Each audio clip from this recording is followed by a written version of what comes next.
Okay guys, settle in. This one's heavy.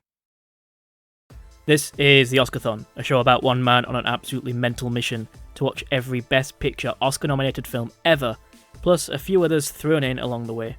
Let's do it. And here we go.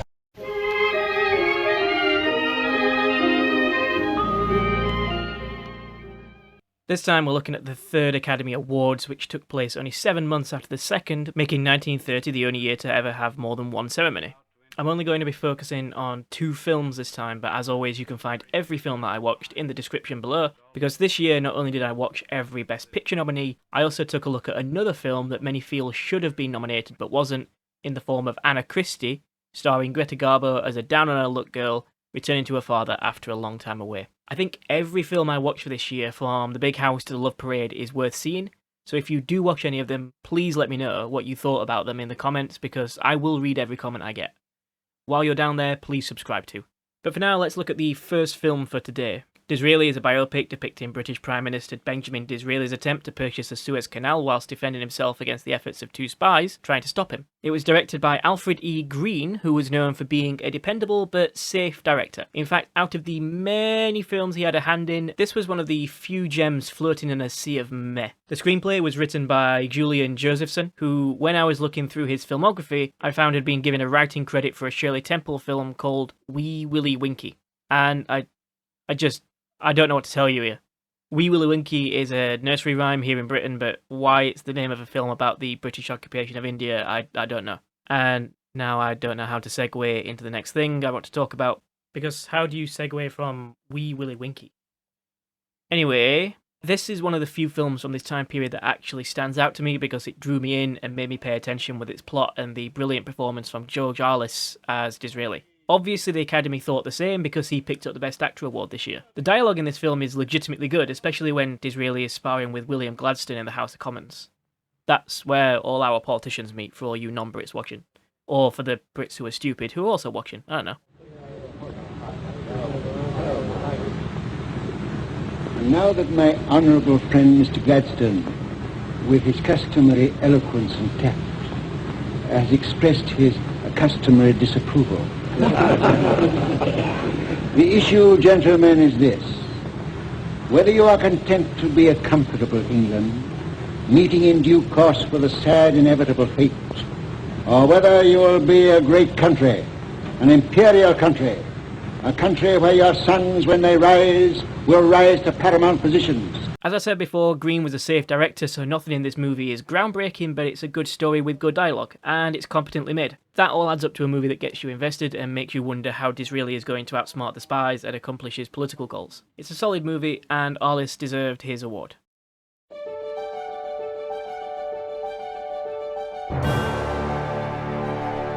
Okay, no disputing Best Picture this week. If you don't think All Quiet on the Western Front is the best picture for this year, then you can leave.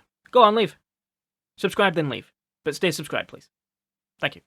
This film is harrowing. It starts with a message telling you what its intentions are, basically warning us that it will accurately portray the war without glorifying it.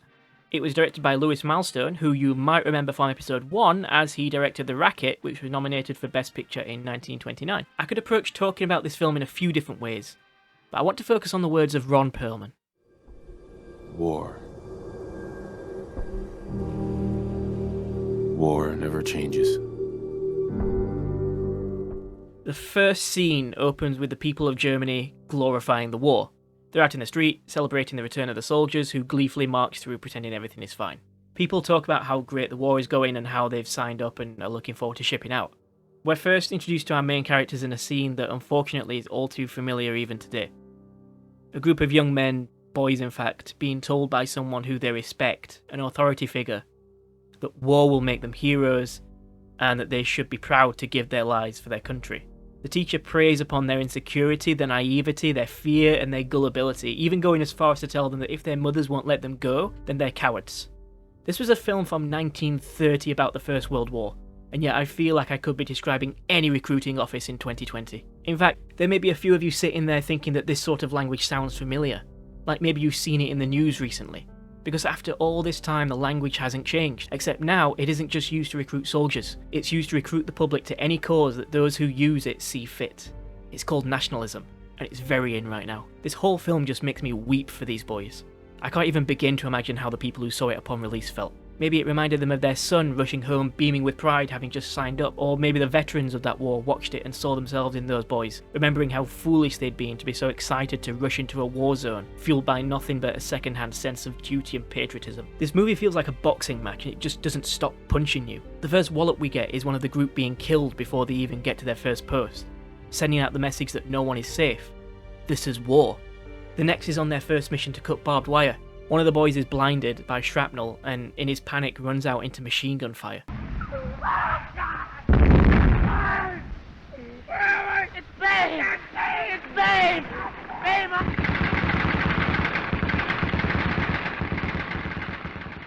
Another has already begun suffering from PTSD. We're only 30 minutes in.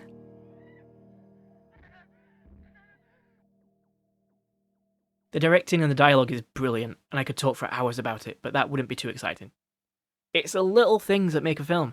Things like soldiers eating their meal as if it could be the last food they ever have, because it definitely could be, and they know this because they've just seen their friends die. The comparisons to modern day in this film continue to amaze me, but perhaps they shouldn't. The discussion that the boys are having here could just as easily be overheard in a pub today. In fact, I'm just going to play this whole discussion. Close your eyes and tell me that you can't imagine having this exact same talk with your friends as you lie awake during a sleepover. We didn't either of us want any war, so I'm going home. He's there already. Somebody must have wanted it. Maybe it was the English. No, I don't want to shoot any Englishmen. I never saw one till I came up here. And I suppose most of them never saw a German till they came up here. Oh, I'm sure they weren't asked about it. Well, it must be doing somebody some good. Not me and the Kaiser. I think maybe the Kaiser wanted a war. You leave us out of this. I don't see that. The Kaiser's got everything he needs. Well, they never had a war before. Every full-grown emperor needs one war to make him famous. Why, that's history. Yeah, generals, too. They need war. And manufacturers, they get rich. I think it's more a kind of fever. Nobody wants it in particular, and then all at once, here it is. We didn't want it. The English didn't want it. And here we are, fighting. I'll tell you how it should all be done.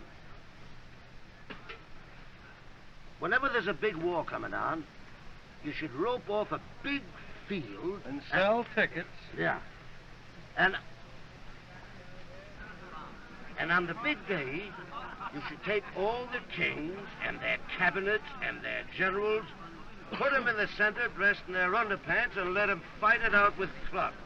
Throughout all of this, I haven't even mentioned Corporal Himmelstoss, funny name, who used to be the boys' postman and then their drill sergeant. He shows up at the front and is promptly killed, before possibly one of the most harrowing scenes I've ever witnessed in a movie. During an attack on a cemetery, Paul is attacked by a French soldier and escapes with his life by stabbing him in the chest.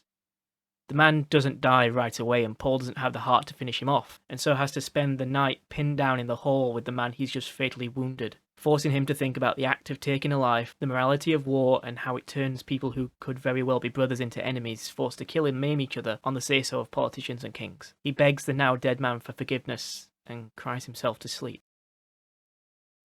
Because of his ordeal and an injury to his leg, Paul is given furlough and heads back home, where he's shocked to find how uninformed people are about the realities of the war, having been lied to by the army and the press. He visits a school where his old teacher is still giving out the same speech about nationalism and heroism, and decides to tell the boys what war is really like. You still think it's beautiful and sweet to die for your country, don't you? Well, we used to think you knew.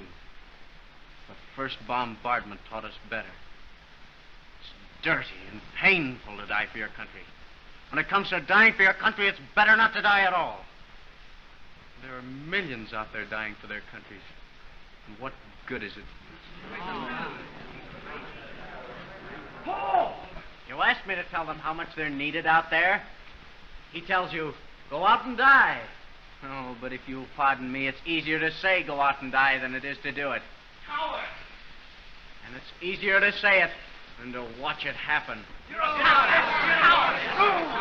Again, the attitude of the voice, so conditioned to believe that war is glorious, that the army is irreproachable, and that anyone who doesn't shout their over-the-top patriotism from the rooftops is a traitor, that they berate Paul and call him a coward, wouldn't look out of place in modern times. I believe Paul's speech should be compulsory viewing for everyone. The final sucker punch this film has for us comes right at the end. After returning to the front and seeing a brand new set of recruits as bright-eyed as he and his friends had been, Paul meets his old friend and mentor Kat, but in typical all-quiet fashion, their happiness is short-lived as an explosion breaks Kat's leg. Paul summons all the strength he can to carry Kat to a field hospital, only to discover that he had been killed by a second explosion, and he's been talking to his corpse the whole time. The beautiful tragedy of the final scene speaks for itself, so I'm going to stop talking and let you watch it.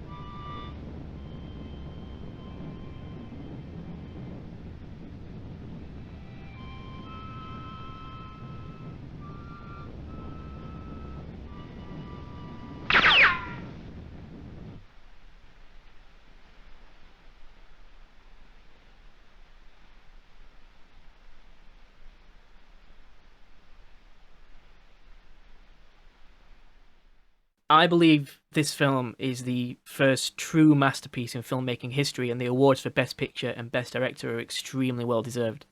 We'll be talking about this film for decades to come. In fact, there's so much that I wanted to say about it but couldn't because this video would be too long. My advice would be to just watch it. I think it's on Netflix anyway, so no excuses. In fact, every film I watched this year, which again I'll put in the description, is worth watching. This week, I'd like to thank everyone who worked on All Quiet on the Western Front. A film like this takes a huge amount of work, especially in this time period, and everything was on point. Without all of the crew, none of this would have been possible. And as always, I'd like to thank you for watching. Stay safe, and see you next week.